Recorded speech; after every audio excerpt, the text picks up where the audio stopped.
of the defense case. The big question this morning is, will Hannah Gutierrez take the stand? Joining me now in studio, criminal defense attorney Brian Watkins. He's been with us this morning. And Brian, good to see you, sir. The choice to put her on the stand when you already have her in multiple interviews and body camera video, she's spoken, if you will, to the jury. Is there a need to throw her up there? I don't think there is. You know, she doesn't seem very sophisticated. She doesn't seem really confident.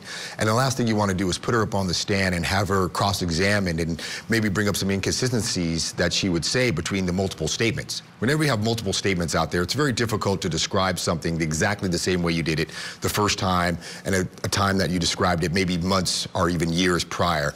And so why subject her to possibly, making inconsistent statements? I don't think the defense would put her on there.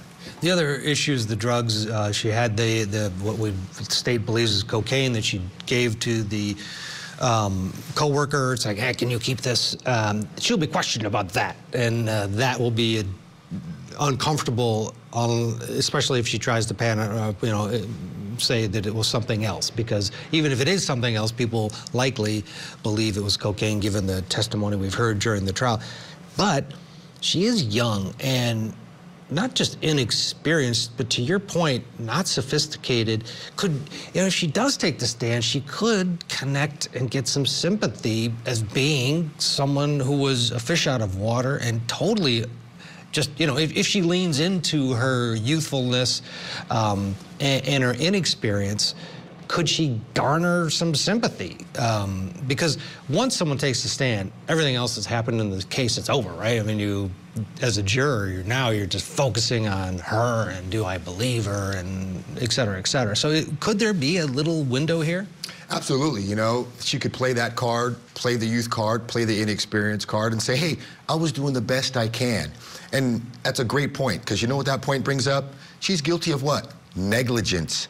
I was negligent, not criminal involuntary manslaughter. And the jury could see that and be like, yeah, she was negligent. She messed up. She didn't receive the proper training. She wasn't the best. She was new. She's inexperienced. She may have been on drugs, have other issues going on, so she didn't do a good job. But it does rise to the level of criminality.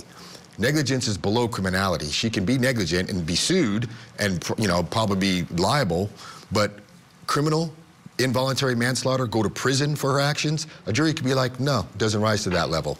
And the prosecution would then fail to prove their case. Yeah, you get that whole inexperienced person that was left to her own devices when someone else in charge should have been there to guide her. When we heard that testimony yesterday from the OSHA investigation, basically came to that conclusion. The other X factor here is that she had her dad, and she had this Seth Kinney, this guy over the ABC Props who was friends with her dad, and they collectively, it seems, were sort of pushing Hannah, you could do this, kid, and with our tutelage, we'll get you through it.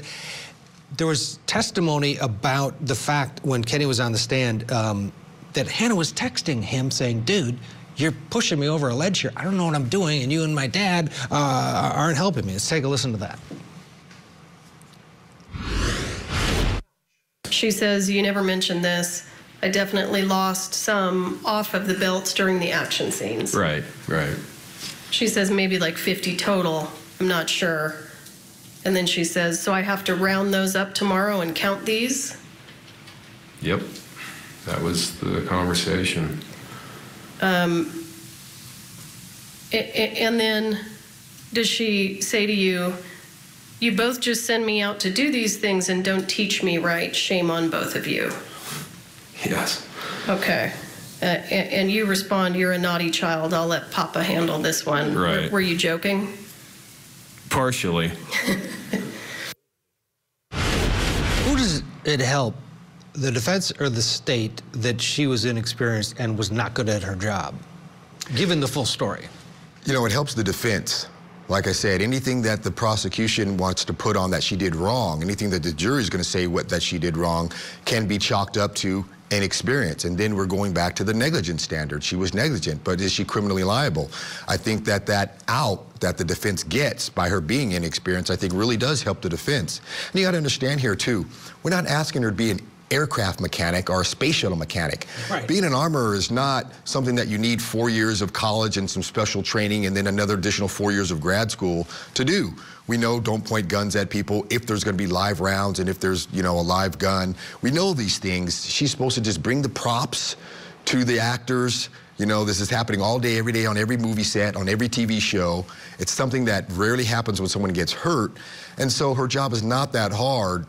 The fact that she couldn't do it does kind of show her in a bad light. But I said, again, not criminal, you know, not to that level of criminality. Yeah, and other people had their hands on that weapon and, you know, were handling the ammunition, were part of this, and including all the way up to Alec Baldwin. And to what extent is just her job title as armorer really, I mean, it sounds very important. And, right. You know, Hollywood has this sense of importance with some people. But I hear what you're saying. I mean, is she working at McDonald's or at NASA? It's somewhere in between, but I think you could push it towards that lower end if you're the defense and help them out. Let's do this. We're waiting, still waiting for the jury. They're supposed to arrive at 10:30 Eastern, so we're not sure what the delay is, but as soon as they are in the courtroom, we'll get you in there. Meanwhile, we'll get you into court in Tennessee and get you caught up on this other case. This mom accused of shooting her 5-year-old daughter. They are underway. The question here is, what's the jury going to believe? She's told now 4 different stories about how her daughter died. We'll talk about Robin Howington when we return. Stay with us. I'm the armor, or at least I was. A famous actor in a movie set accident that ended in tragedy. I turn and cock the gun goes off. Now, Alec Baldwin and the film's armorer have both been charged with involuntary manslaughter. Just because it's an accident doesn't mean that it's not criminal. Court TV takes you inside the courtroom as Hannah Gutierrez faces a jury. The Baldwin movie shooting trial. Live